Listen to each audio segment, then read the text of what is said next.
Durante el mes de mayo, el énfasis de nuestra iglesia será la familia. Nos vamos a enfocar en la familia porque creemos que la familia es muy importante. En medio de una sociedad que quiere acabar con el modelo bíblico de la familia, la iglesia se tiene que levantar para defender el valor bíblico de la familia. Creemos en la familia. Y hoy quiero empezar hablando de un tema que para las familias es determinante, que para las familias es muy importante. Y antes de empezar, quiero contarles una historia. Se cuenta de un hombre que llega al banco y se estaciona justo en el lugar reservado para el gerente del banco. Cuando el vigilante lo ve, le dice: Señor, usted parqueó donde no debe. Y él con mucha tristeza dijo: ¿Cómo que no debo? Aquí es donde más debo. Algunos lo van a entender en el almuerzo, van a decir: claro, se parqueó donde no debe, aquí es donde más debo. Y les he contado esto porque quiero hablar acerca de un problema que afecta a las familias y son las deudas. ¿Cuántos alguna vez han visto afectado su hogar por las deudas? Honestamente, que dicen: uy, sí.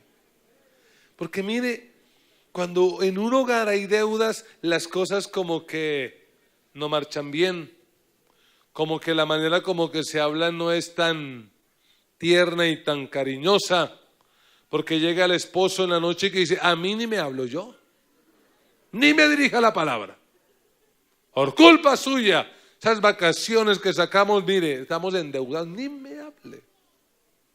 Y a veces las deudas surgen por escasez económica, es decir, porque no ganamos lo suficiente o porque los precios son muy altos y hay deudas. O como nuestros hermanos venezolanos por su drama social y hay deudas.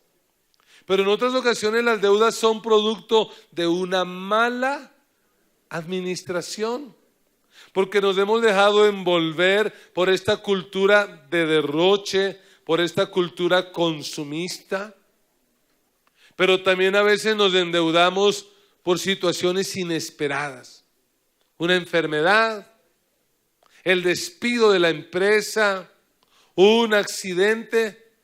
Y a veces la situación es tan crítica que uno dice: la única forma de salir de esta es que Dios haga un milagro. ¿Cuántos alguna vez en la vida han creído que la única opción es un milagro financiero? Pues yo les tengo buenas noticias. Nuestro Dios es experto en hacer milagros y también en hacer milagros financieros. Dios es experto en eso.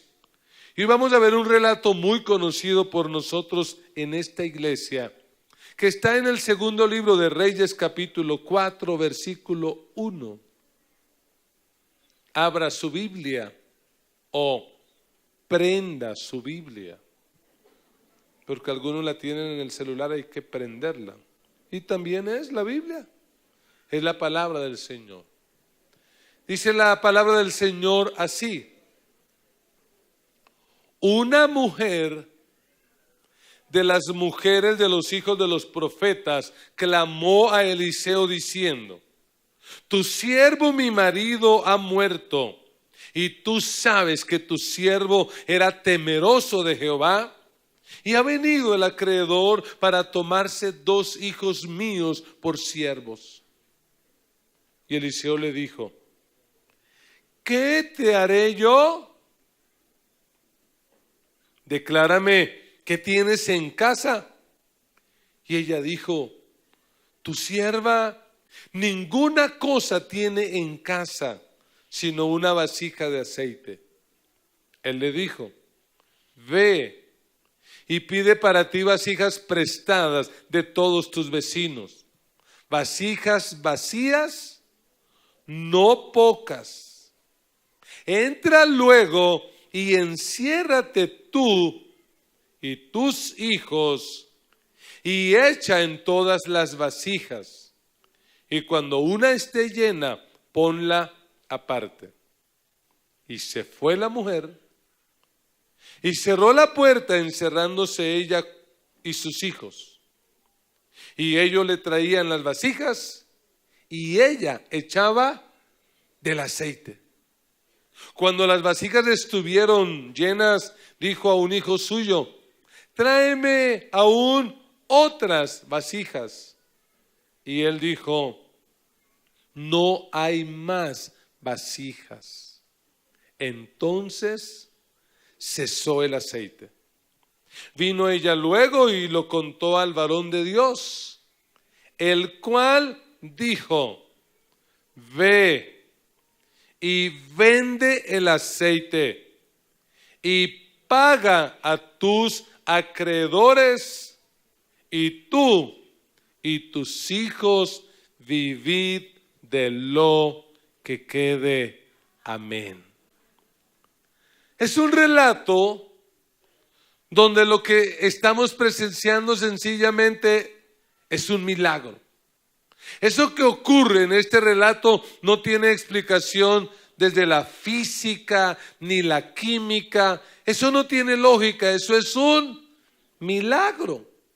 Y es que precisamente eso es un milagro. Cuando las leyes de la naturaleza se suspenden y ocurre algo inesperado y sobrenatural, como en este caso. Lo que se nos muestra es a una mujer, hoy en el Día de la Madre, una mujer que se ha quedado viuda con sus hijos. Y uno se puede imaginar a esta mujer, ya de hecho la viudez le trae problemas.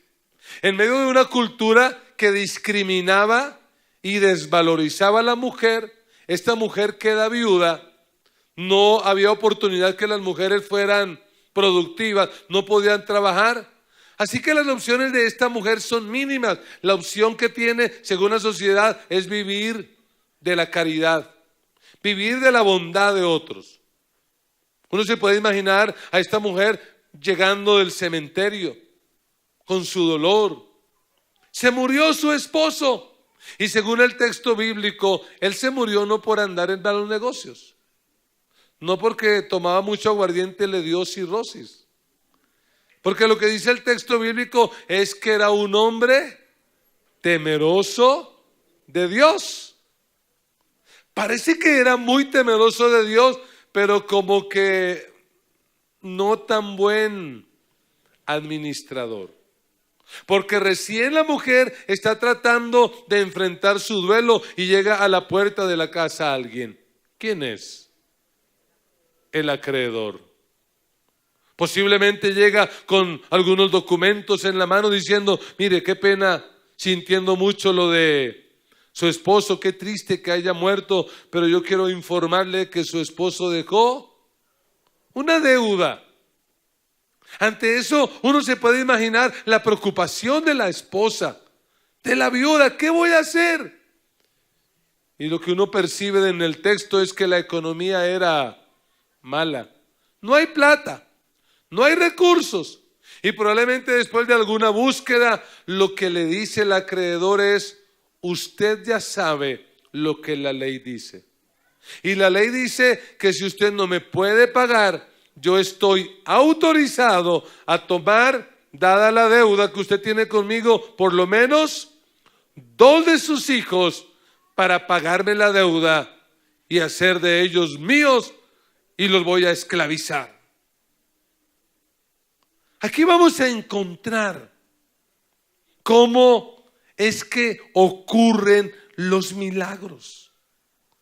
Porque a veces para situaciones extremas como estas, lo único es un milagro. Y la buena noticia es que nuestro Dios es el mismo de ayer, de hoy y por los siglos. Y el que hizo un milagro a la viuda en este capítulo, también lo puede hacer en tu vida, en tu casa, en tu familia. Dios puede. Dios puede. Y Dios quiere hacer un milagro. Pero ¿qué tendríamos que hacer? Porque a veces cuando pensamos en un milagro, algunos cristianos tienen la idea como que es ponerse de pie, levantar las manos y decir, Dios, haz un milagro. Y como que Dios chasquea los dedos y ya está hecho el milagro. Pero en este relato nos da luz de que no es así. De que Dios sí va a hacer su parte, pero que nosotros tenemos que hacer la parte nuestra. Gracias por ese amén. Dígale al que está al lado, tienes que hacer tu parte. ¿Quieres ver un milagro financiero? Tienes que hacer tu parte.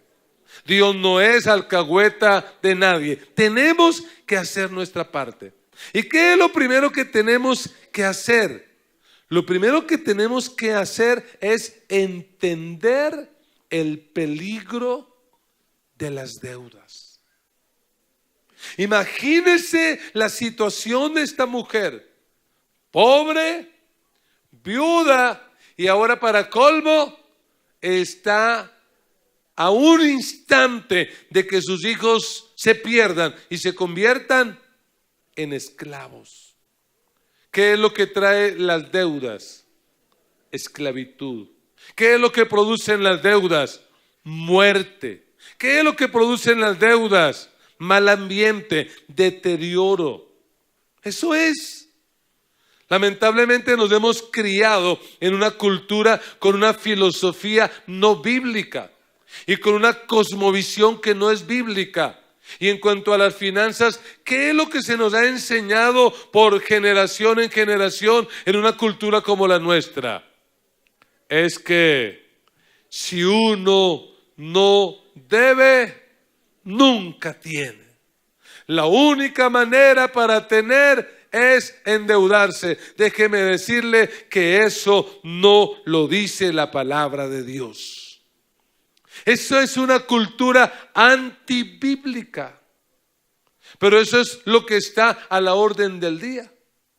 ¿Cuántas veces usted llega a un almacén de cadena y hay una persona muy bien arreglada, muy sonriente que le dice, ¿ya tienes nuestra tarjeta? ¿Y usted qué dice? No, es que yo me gano apenas el mismo. No importa. Pero es que no tengo fiador. No necesitas. Y entonces como, ¿qué es lo que necesito? No, solamente tu cédula. ¡Ay, qué bendición! ¡Claro que la quiero! Y recibe esa tarjeta y empieza a acumular deuda. ¿Y qué es una deuda? Una deuda sencillamente es gastar más de lo que se gana. Por esto creo que me van a dar el premio Nobel de Economía, ¿cierto? Eso es una deuda. Gastar más de lo que se gana. Eso es la deuda, así de sencillo. Si usted gana 1 millón, no puede gastar más. Eso lo dice la lógica. Pero ¿qué dice la serpiente hoy en día? La serpiente que tentó a Eva, que le dijo, con que Dios les dijo que no pueden comer de ningún árbol del huerto. Hoy la serpiente sigue tentando y ¿qué le dice? Con que no puedes tener ese televisor de 60 pulgadas. Claro que puedes. Sencillamente saca la tarjeta. Disfrute hoy y pague en febrero. ¡Ay, qué bendición! Y por ahí empiezan los problemas. ¿Usted ha visto noticias? ¿Ha visto lo que ha ocurrido en ese puente allá en Girardot tan triste, donde una joven, muy joven, se tiró al vacío con su hijo? ¿Cuál fue la causa para que esta mujer se haya suicidado? Las deudas, porque al parecer tenía una deuda y el prestamista era de esos prestamistas gota a gota. ¿No escuchan noticias? ¿Cuánta gente termina suicidándose por deudas? Y hay otros que no se suicidan, pero se están muriendo lentamente. ¿Por qué? Por la gastritis, por la presión arterial, por el estrés. Están literalmente matando su matrimonio, matando sus hijos, matando todo por las deudas. Y usted me preguntará, pastor, bueno, acláreme, ¿es pecado tener deudas? Y a la luz de la Biblia yo tengo que decirle, no es pecado tener deudas. No es pecado endeudarse. Así como no es pecado que te tomes probablemente una copa de vino, pero el emborracharse sí es pecado. Pero aunque tener deudas no es pecado, generalmente es producido por el pecado. ¿Cómo así, pastor? Sí, por el pecado del materialismo. Hay muchos que se endeudan porque creen que el sentido de la vida es tener. Entonces, como quieren tener, pues se endeudan. Por el pecado de la envidia. Porque hay muchos que sencillamente se endeudan porque dicen, no, si ellos pudieron, nosotros también, pues cómo no, vamos a hacerlo. Y se endeudan. Hay algunos que se endeudan por el pecado de vivir aparentando, de querer la ropa de marca, el jean de marca, los tenis de marca, así cierto chicanero con el celular de última tecnología. Hay algunos que se endeudan por el pecado de la impaciencia, porque dicen, Dios, yo quiero tener eso, pero lo quiero tener ya. ¿Cuántos matrimonios hay que ni siquiera el pastor les ha dado la bendición matrimonial y ya están endeudados por 5 años, por 6 años, por cuántos años, y ya la relación empieza mal?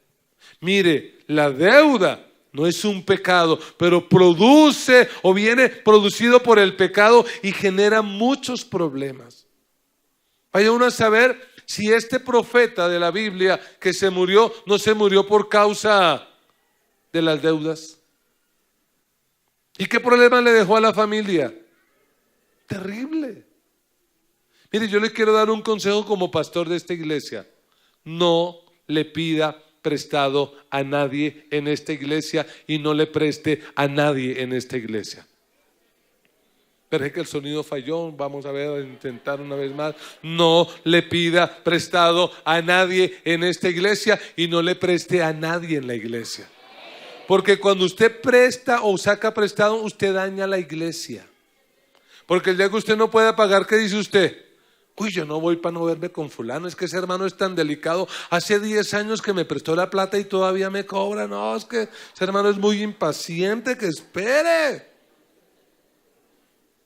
Un tipo que se ganó una lotería millonaria y le dijeron, oiga, ¿y qué va a hacer usted con la plata? Y él dijo, pagar las deudas.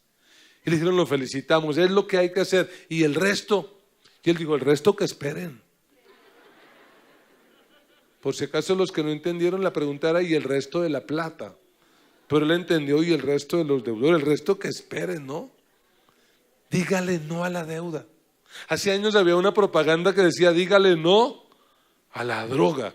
Ahora ayudemos aquí en la iglesia y hagamos una campaña nueva y dígale al que está a su lado, dígale no a la deuda.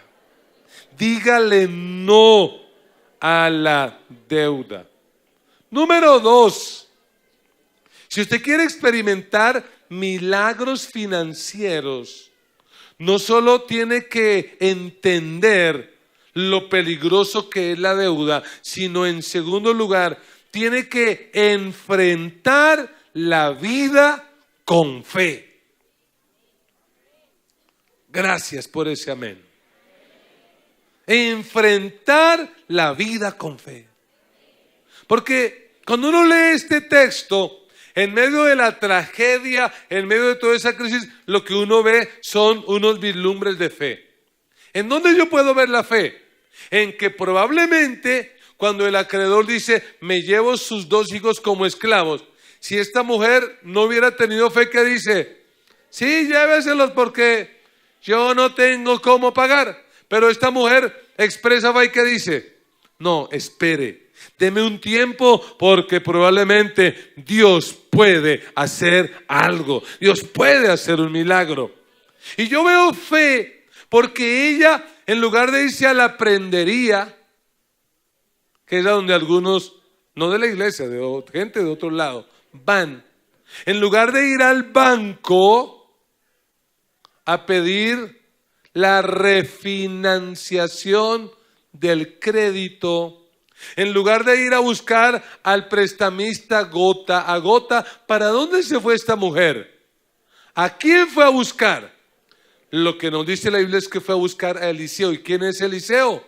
El hombre de Dios, el profeta.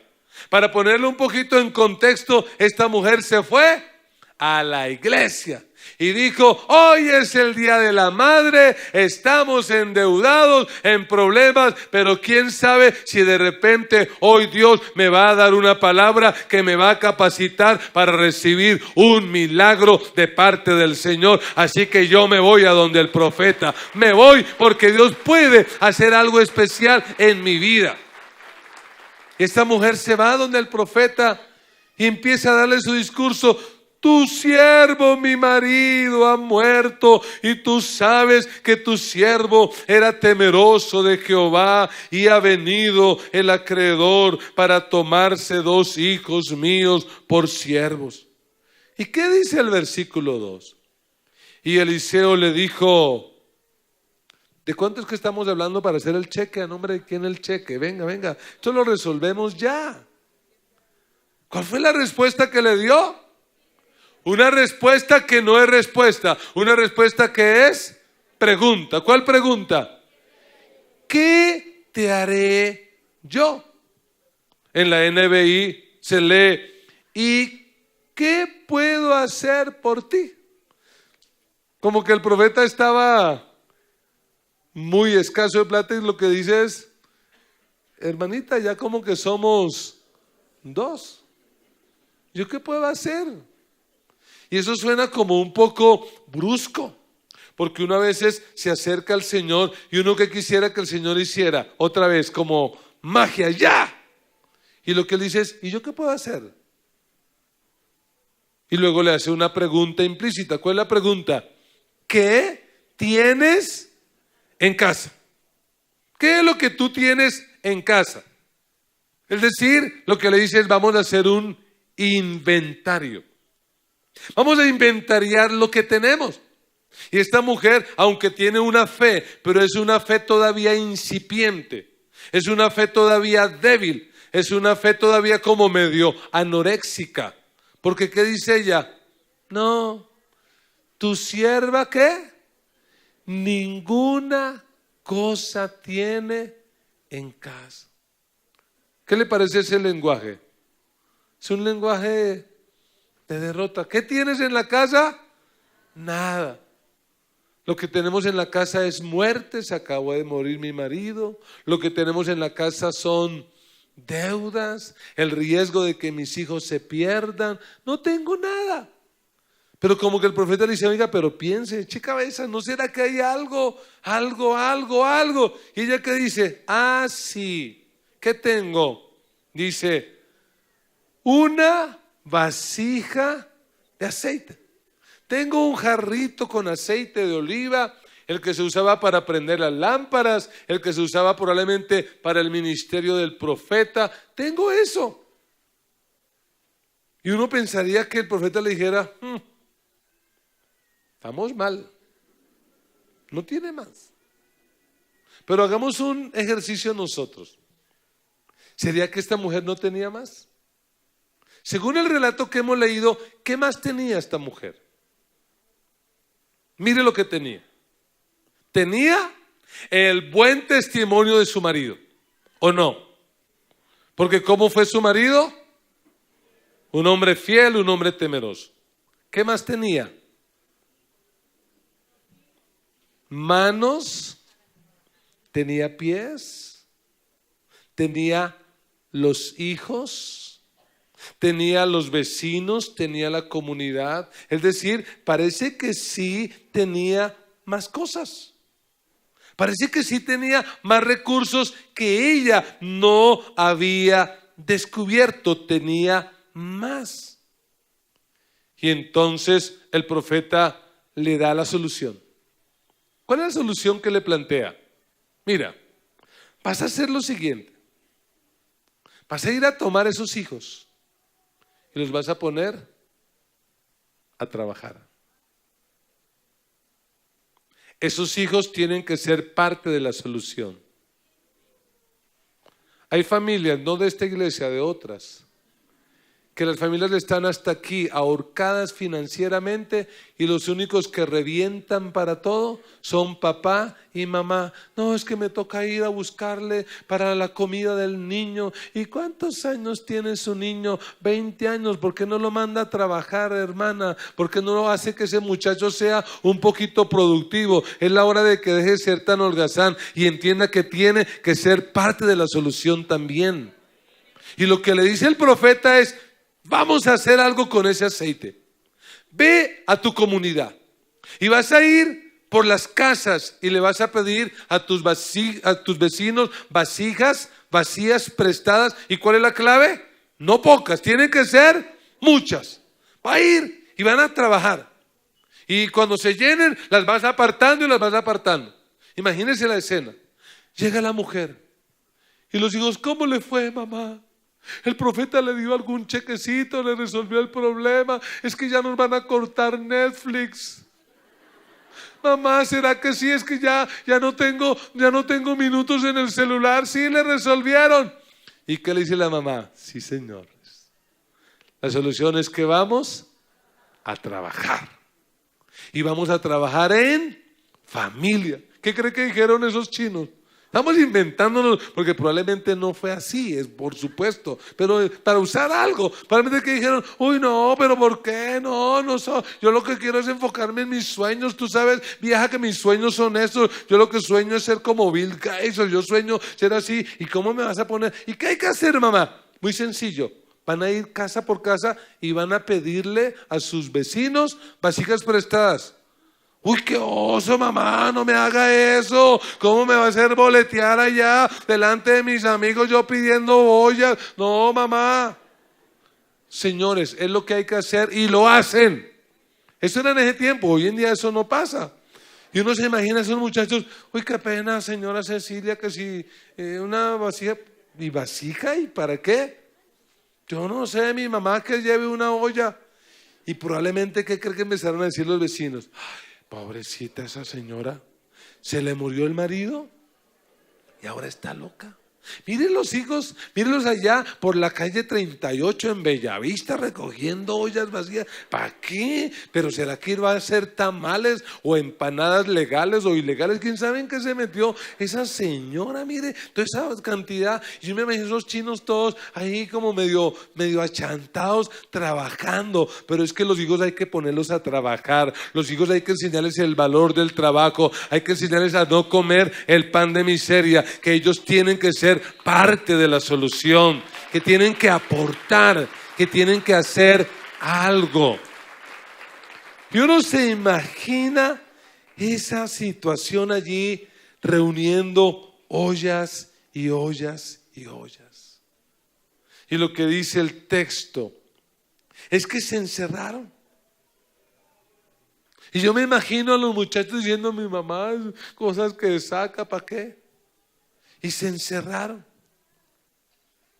Esto es importante. Dios quiere cambiar nuestra situación financiera. Dios puede hacer milagros financieros, pero nosotros tenemos que hacer nuestra parte. Si yo hago mi parte, Dios hará su parte. No al facilismo. No. Milagro no implica facilismo, milagro implica compromiso. Hay que trabajar, hay que esforzarse, hay que creer a la palabra de Dios, porque lo que uno puede ver en esta mujer fue fe. Porque lo que le dice el profeta no tiene lógica, no es lógico, no es razonable. Pero esta mujer creyó, y la Biblia dice que la fe viene por el oír y el oír por la palabra de Dios. Y si tú recibes la palabra, Dios puede hacer milagros financieros en tu vida. Pero tienes que recibirla, tienes que creerla y tienes que obedecerla. Tienes que creer a la palabra. Eso es una locura. Cuando la iglesia nos habla de dar nuestros diezmos, ¿qué piensa la mente lógica? Eso es una locura. Si yo estoy endeudado, yo estoy es para que me den, no para dar.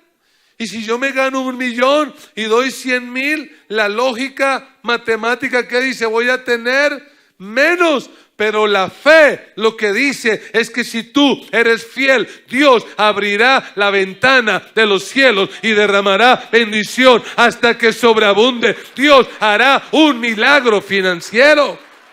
Dios hará cosas tremendas. Porque otra pregunta que me han hecho es, pastor, ¿y será que mientras pago las deudas puedo dejar de diezmar? Tú puedes hacer lo que quieres, pero mi consejo es que no es conveniente. Porque si abrir la puerta a las deudas ya es un problema, dejar de diezmar es un problema mayor. Es darle derechos legales al enemigo. Tienes que aprender a ser fiel a Dios. Da el agua a donde da, pase lo que pase. Pero para eso, ¿qué se necesita? Fe. Y ese es el problema de muchos cristianos, que toda la vida viven arrastrando su vida en el área económica. ¿Qué les falta? ¿Les falta recursos? No, probablemente los tienen. Puede ser como una vasija de aceite, pero Dios puede multiplicar esa pequeña vasija de aceite. ¿Qué es lo que necesitas? Fe para creer que Dios puede hacer un milagro. Y esta mujer finalmente se encierra con sus hijos y empieza el milagro. Yo me imagino llamándolos: ¡Hey, Mefiboset, traiga la vasija! ¡Shh! Se llenó. Y yo me imagino los ojos de esos muchachos grandes como huevos fritos. Y yo me imagino a esta mujer, propio de la mujer. ¿Qué cree que empieza a hacer esta mujer? A llorar. Es un milagro. Chucho, traiga la vasija. Se llena. Y empieza el milagro en esa casa, y vasijas llenas las van apartando, un cuarto lleno, otro cuarto, vasijas y vasijas llenas, llenas, llenas. De repente, ¡hey! Otra vasija. ¿Y qué le dice el hijo? No hay más, mamá. Pero yo me imagino la presencia de Dios en ese lugar, la gente llorando, los muchachos sorprendidos. Esto es un milagro, mamá. ¿Cómo pasó esto? Y la mamá diciendo: no sé, sencillamente Dios me dijo que lo hiciera, yo le creí y Dios hizo el milagro. Porque si Dios lo dice, le vamos a creer. Porque si Dios lo ha hablado, le vamos a creer. Y esta mujer experimenta semejante milagro. Y lo lindo es que volvió a la iglesia. Porque el versículo 7 dice que ella volvió luego al profeta. Porque hay algunos a quienes Dios los levanta y los prospera y les hace un milagro económico y nunca los volvemos a ver. Dios sí puede cumplir. La pregunta es si nosotros podemos cumplir.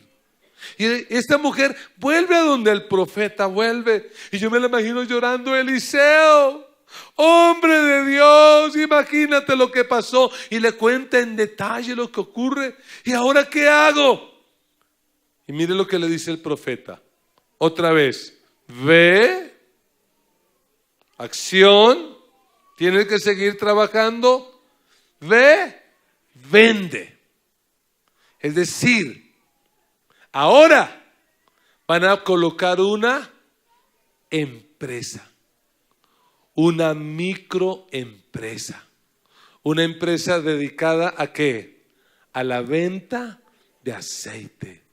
Aceite de oliva, la viuda del profeta, el aceite que más dura. Yo no sé qué publicidad salió en ese tiempo, pero empezó la venta del aceite. ¿Y quién cree que eran los vendedores del aceite?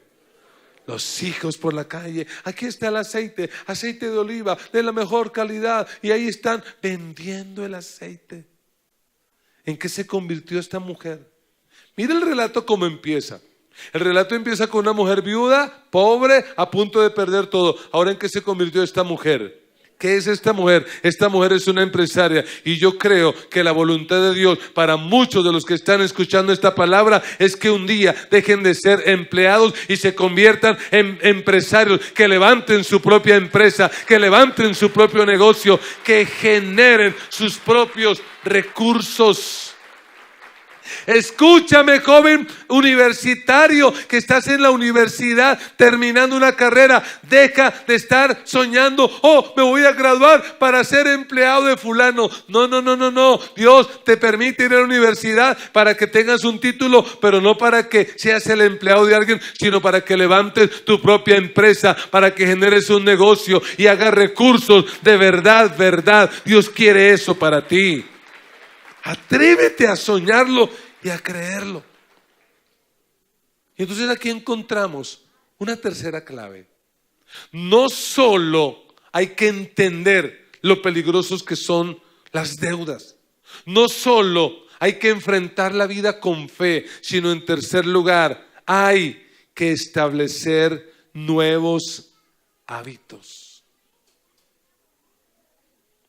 Hay que cambiar. Hay que establecer nuevos hábitos. Ahora, ¿cuál es el paso a seguir? Vas a vender y después de que vendas, ¿qué dice el versículo 7? Paga. Dígale a su vecino, paga. Porque hay algunos que tienen deudas. Dios los empieza a bendecir y cuando los bendice, ¿qué dice? Ay, vámonos para San Andrés, después pagamos. Sin vergüenza, pague. Usted no tiene privilegio de nada hasta que no pague las deudas. Ay, ya Dios nos bendijo, vamos a comer un buen almuerzo, vámonos a un paseo porque nos lo merecemos. No te mereces nada hasta que no pagues todo lo que debes. Tienes que cambiar esos hábitos. Tienes que cambiar esos hábitos. ¿Cómo qué hábitos tendríamos que cambiar? Uno, el hábito de desperdiciar. ¿Cuántas casas hay donde los hijos dicen, no, yo no quiero otra vez pollo? Ay, mi amor, ya le preparo otra cosa, es que se come lo que hay y punto. Es que yo esos tenis no me los coloco, yo quiero son los de 300,000. Si quiere los de 300,000, vaya, trabaje y cómpreselos usted, pero esto es lo que le vamos a dar. Aquí no hay lugar al derroche, al pan de miseria. Usted tiene que ganarse las cosas. ¿Sí, amén o no amén? ¿Cuál otro hábito? El hábito de diferenciar entre necesidades y lujos. Es que yo necesito comprarme otros zapatos y tiene 10 pares. ¿Necesita? No. Quiere, pero no necesita. Y a veces no diferenciamos la necesidad del lujo. ¿Qué necesitamos?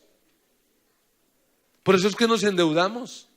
Porque siempre estamos queriendo algo más, el consumismo. Ese consumismo que nos empuja. Tienes que cultivar el hábito de gastar menos de lo que ganas. Pero no alcanza, pues no alcanza.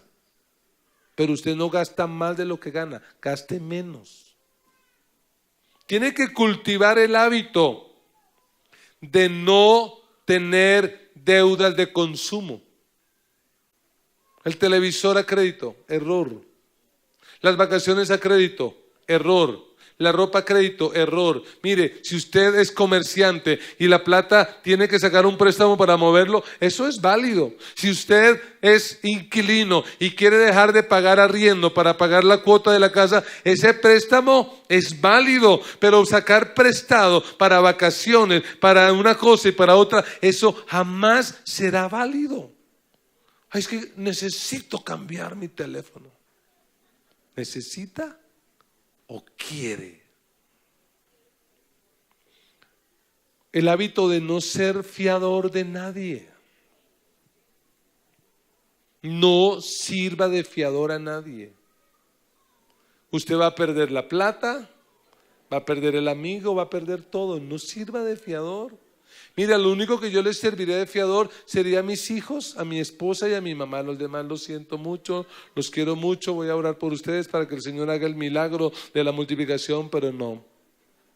Porque cuando usted sirve de fiador, ¿qué es lo que le está diciendo a esa corporación a la que le sirvió de fiador? Si él no paga, yo pago. Tú tranquilo, yo pago. Entonces, ¿qué hace usted preocupado, amargado cuando le van a cobrar la deuda a otros si usted firmó y asumió que sí lo iba a hacer? Establezca el hábito de trabajar, ahorrar y dar. Mire, la bendición de Dios a la luz de la Biblia está para el que trabaja, para el que ahorra y para el que da. Y este principio lo he dicho yo no sé cuántas veces en la iglesia, pero no tengo ningún problema de repetirlo hasta que nuestra economía sea saludable. Hablo de cada familia con una economía saludable. Y es el principio 10, 10, 80. ¿Lo recuerdan? De todo ingreso que tú percibas, el primer 10% es para Dios. El segundo 10%, si estás endeudado, ¿es para qué? Para pagar deudas. Qué mal testimonio que hayan cristianos que no paguen las deudas, que no den la cara. Mire, usted si tiene deuda, ¿qué tiene que decirle mes a mes a la persona? Mire, no es todo, pero ahí va. Mire, de tanto hacer eso, ¿qué va a pasar un día? Pues va a pagar la deuda. Y si usted no tiene deudas, gloria a Dios. ¿Para qué debe invertir ese 10%? Para ahorrar. Ahorrar para sus vacaciones, ahorrar para irse a la playa, ahorrar para comprar el televisor, ahorrar para comprarse el par de zapatos número 15, ahorrar para comprar lo que quiera. Sí, ahí sí vale. Y el 80% pues para los gastos de consumo y de manejo. 10, 10, 80. Este no es el número para el chance. No diga, oiga, mire cómo vine al culto y me dieron justo el número para el chance, para el milagro financiero. El Señor reprenda al diablo. No es eso. Y si usted tiene tarjetas de crédito y no las sabe manejar, lo mejor es que las entregue.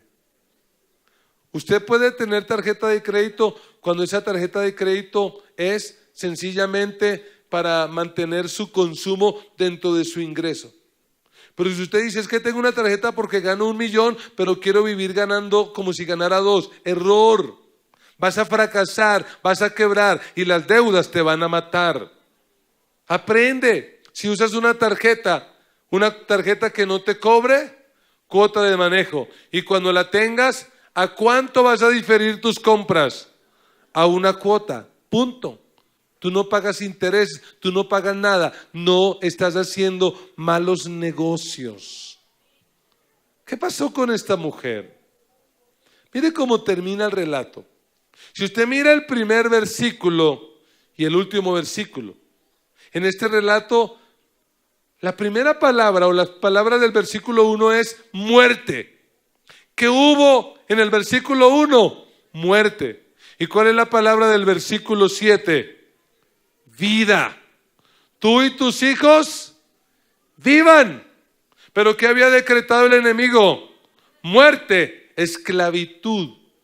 En el versículo 1, ¿qué encontramos? Pobreza, escasez. Pero en el versículo 7, ¿qué encontramos? Abundancia, multiplicación, provisión. Y yo puedo asegurarle que si usted cumple lo que la palabra del Señor dice, usted va a experimentar la abundancia, la multiplicación y va a experimentar milagros financieros en su vida. Le preguntaron a un hombre mayor de edad. Le dijeron a un hombre mayor de edad, ¿cuál es el mejor recuerdo que tiene de su infancia? Y él se quedó pensando un rato y dijo, el mejor recuerdo de mi infancia es que no tenía deudas. Y eso le pasa a algunos. Ese es el mejor recuerdo de su infancia, porque de ahí para acá han tenido deudas. Vamos a cambiar esa cultura. Vamos a cambiar esa cultura. Vamos a cambiar esa cultura.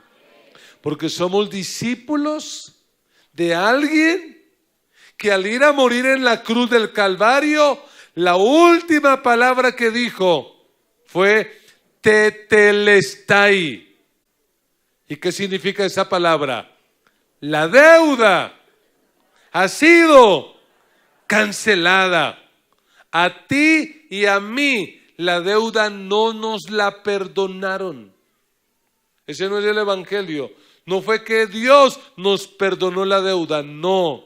A los que creemos en Cristo, la deuda no se nos perdonó. Cristo la pagó.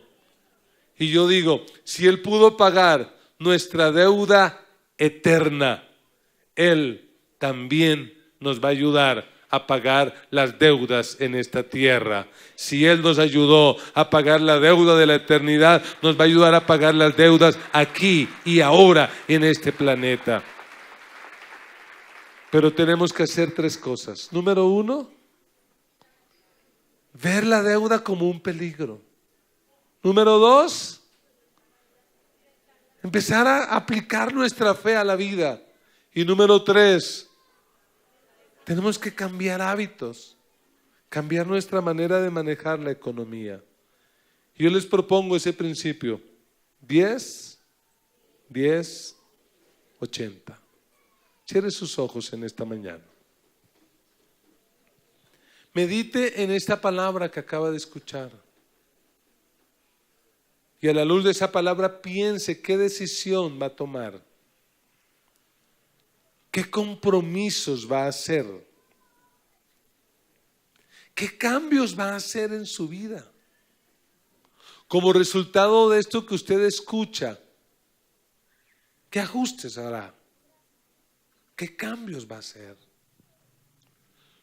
No es pecado estar endeudado, pero no es la voluntad de Dios. Dios no quiere que vivas endeudado.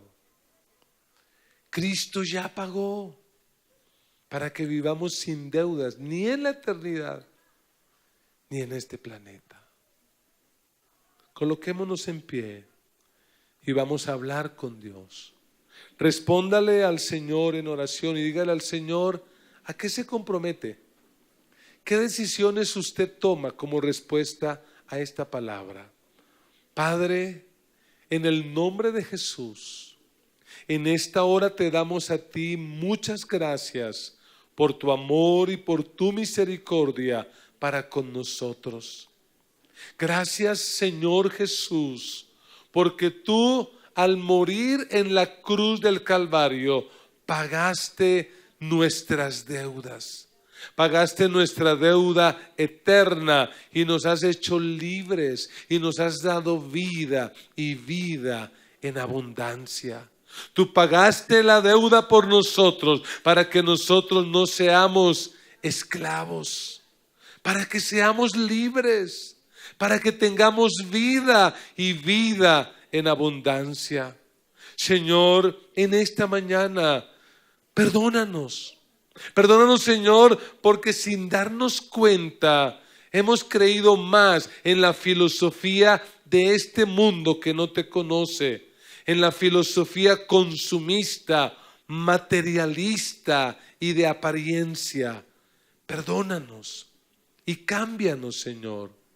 Ayúdanos a entender cuál es tu voluntad para nosotros, a entender que tú quieres que tengamos una vida de libertad financiera, una vida sin deudas, una vida llena de provisión, una vida llena de bendición y de abundancia. Señor, necesitamos de ti. Señor, ayúdanos. Aquellos que hoy están endeudados, levanten sus manos al cielo y clame a Dios. Y dígale al Señor, si lo que necesitas es un milagro financiero, dile al Señor con todo tu corazón, Señor, yo necesito un milagro financiero en mi vida.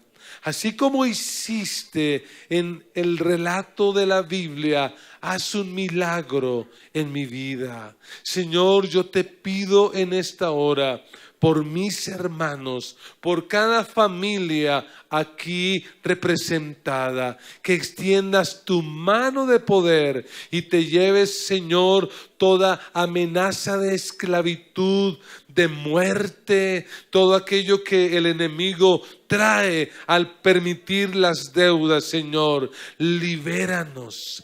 cámbianos, transfórmanos, Señor, y haz de nosotros un pueblo bendecido, un pueblo libre, un pueblo que pueda vivir la vida con alegría y con paz. Señor, yo te pido por aquellos a quienes tú quieres impulsar a levantar un proyecto familiar. Señor, aquellos que han tenido en su corazón por mucho tiempo el sentir de levantar una microempresa, un proyecto productivo, yo te pido que les ayudes, que les bendigas, que les dé la sabiduría, que les dé la estrategia, que hagas como en la viuda de nuestro relato, un milagro, Señor. Nosotros nos comprometemos a hacer nuestra parte, confiados y seguros de que tú harás la tuya, Señor. Bendice nuestra economía. Por un minuto más, levante sus manos y ore al Señor. Y vas a creer que Dios va a cambiar la realidad de tu economía. Que si vienes de una generación de gente que siempre vivió endeudada, que siempre vivió arruinada y empobrecida, ahora en Cristo eso se tiene que romper. Ahora en Cristo eso tiene que romperse. Y para ti y para tus generaciones lo que tiene que venir es abundancia, provisión, bendición. Señor, yo te pido, por favor, sana la economía de tu iglesia, sana la economía de cada familia, sana la economía de cada hogar. Señor, esa mentalidad de escasez, de pobreza, de ruina, llévatela. Abre los cielos, haz milagros financieros. Señor, permite que tus hijos puedan colocar a sus hijos en la universidad, que puedan ir, capacitarse, formarse. Y permite que nuestros hijos y los hijos de nuestros hijos tengan una mentalidad de emprendimiento, una mentalidad de empresa, una mentalidad de proyectos, una mentalidad mayor, más grande que la que hemos tenido nosotros. Señor, bendice nuestras generaciones. Bendícenos de una manera poderosa y especial. Por un minuto más, declare la palabra sobre su casa. Profetice sobre su casa. Profetice sobre su familia. Profetice cielos abiertos. Profetice abundancia. Profetice bendición. Profetice provisión. Señor, gracias.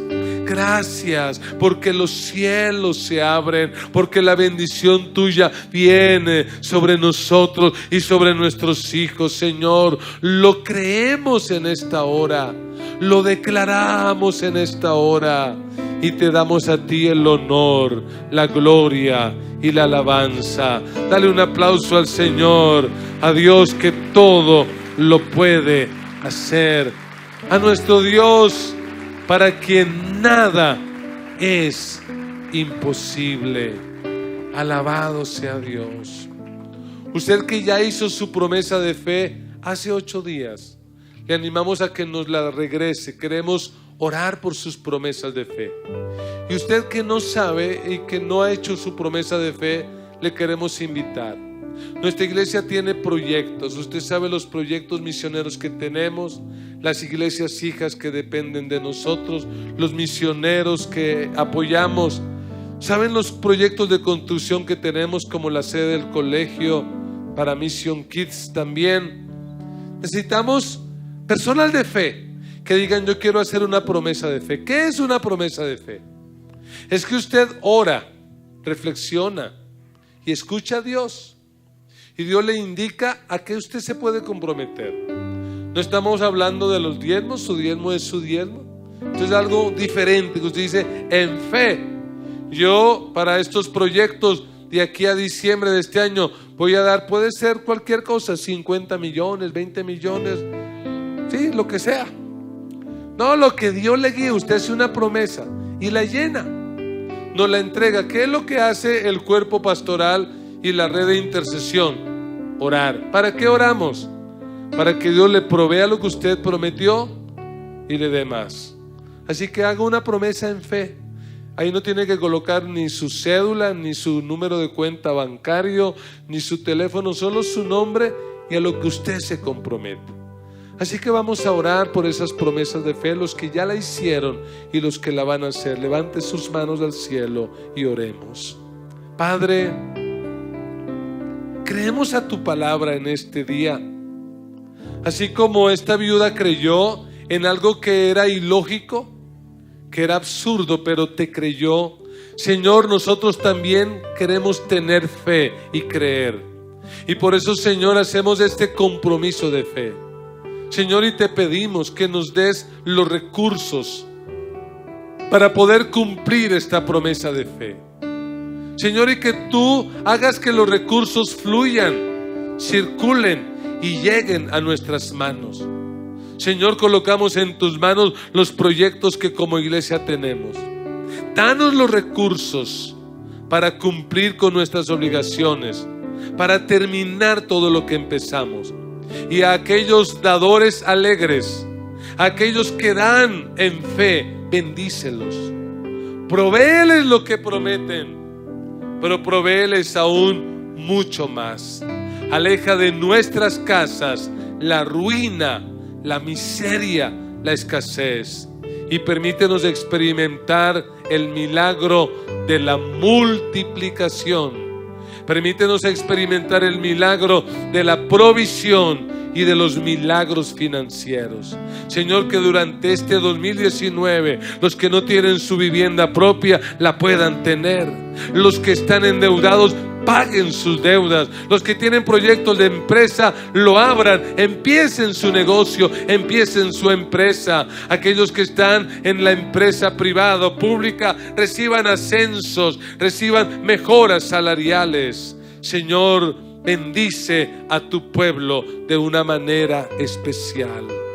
La gracia de nuestro Señor Jesucristo, el amor de Dios nuestro Padre y la comunión del Espíritu Santo sea sobre cada uno de ustedes.